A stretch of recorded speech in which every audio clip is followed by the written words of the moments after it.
Let's go to the third paragraph there. It says, this is the simple choice we make today. The mad illusions will remain a while in evidence, right? We keep getting them back. How many times have you said, I give this to God and it keeps coming back? I give this to God and it keeps coming back, right? Okay.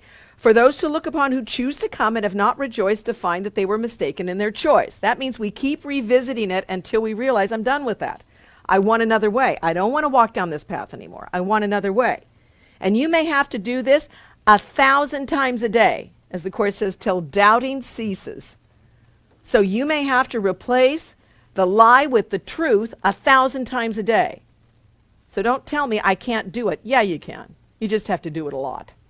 You just have to do it a lot. It says they cannot learn directly from the truth because they have denied that it is so. And we do this a lot.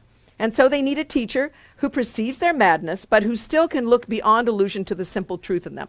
This is a definition of the Holy Spirit that's said a lot.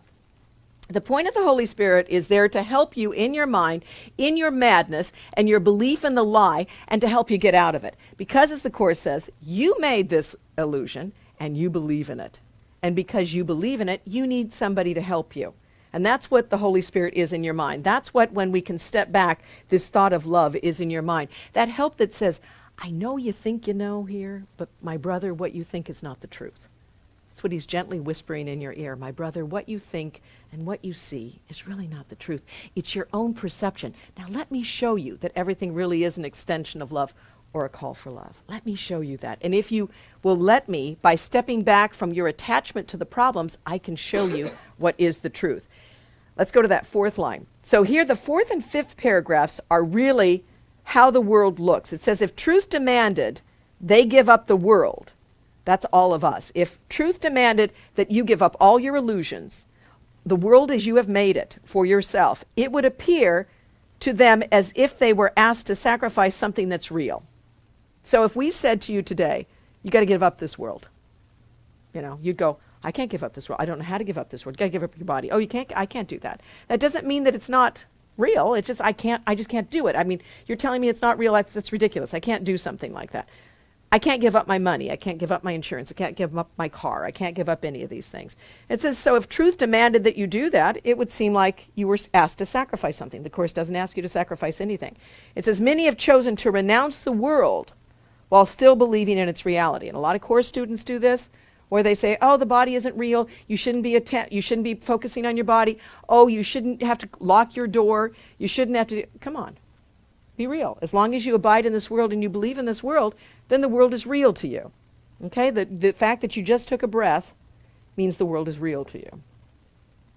So we're not asked to deny any of these things. We're just asked to have a higher vision of it. How do we get there? Well, we ask the Holy Spirit, because we don't know how to get out of the problem that we made.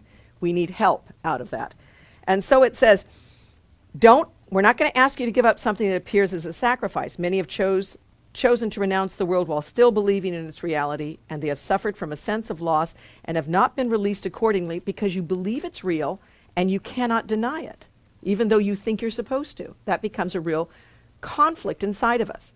And then it says, others have chosen nothing but the world, and they have suffered from a sense of loss still deeper, which they did not understand. How about people who are looking for amassing more fortune? Have you seen people like that? People who say on their deathbed, well, a little bit more. What would I like? Maybe just a little bit more.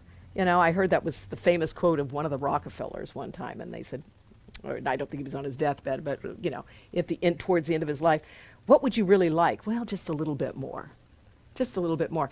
And we can sense that if that's all you want, when you have so much, that it's never enough. We're like this black hole searching for more and more to fill us up. You know, so cherishing the world or denying the world is not the way. As it says in that the fifth paragraph. Look at this. This is the answer. Between these two paths of sacrifice and seeming everything, or I shouldn't say everything, but seeming clinging to everything in this world. Between these paths, there is another road that leads away from loss of every kind, for sacrifice and deprivation both are quickly left behind. This is the way appointed for you now. You walk this path as others walk, nor do you seem to nor do you seem to be distant from them, although you are indeed. And this again is hearkening back to that first paragraph. Thus can you serve them while you serve yourself and set their footsteps on the way that God has opened up to you and them through you. Meaning, we begin to focus. We know that denying the world isn't going to be the way, and we know that cherishing the world isn't going to be the way. We're going to find a path between the two, and if that is our focus, even though we look like we're functioning in the world, we're buying insurance, and we're locking our door, and we're going to the doctor, and we're paying our house payments, we're doing all the things that we would do in the world, we realize that the things of the world do not make me who I am, or not having the things of the world do not diminish me from who I am. So I'm doing everything. I am in the world, but not of the world. It's exactly what Jesus asked us to be. It's been said when people have asked, what is A Course in Miracles? I always say it's a path to learning that, how to be in the world, but not of the world. To still function as you would function in your everyday activities, but to not be attached to this world.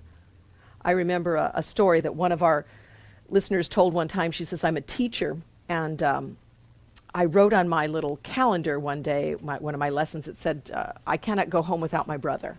She says, I wrote that down on my little calendar on my desk. You know those calendars teachers sometimes put like a mat, a placemat, and she wrote it down. I cannot go home without my brother on that particular day. It was the day. Well, she had a teacher parent conference come in, and so she was out of the room for a moment. The lady was sitting at her desk, and they had their little meeting, and the woman got up to leave, and she said, oh, it was a nice meeting, thank you so much. She said, yeah, it was great, your child is sweet, and blah, blah, blah, blah, blah. And she says, the woman got up, and she walked back, she says, oh, don't forget to pick up your brother. And she goes, what? She said, I can't go home without my brother. And so she said, don't forget to pick him up. And so she said, it opened up this whole conversation about talking about what this meant, that we go home together, that we need each other in this process of awakening. And she says, I never thought in this circumstance or this situation I would ever have the opportunity to talk about this. But I did.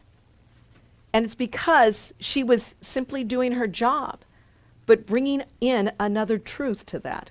That's what this is about. This is not doing anything any different than just remembering the truth in every circumstance and in every situation. There's a path between denial and cherish. And that's the path for us now, to be in the world, but not of the world.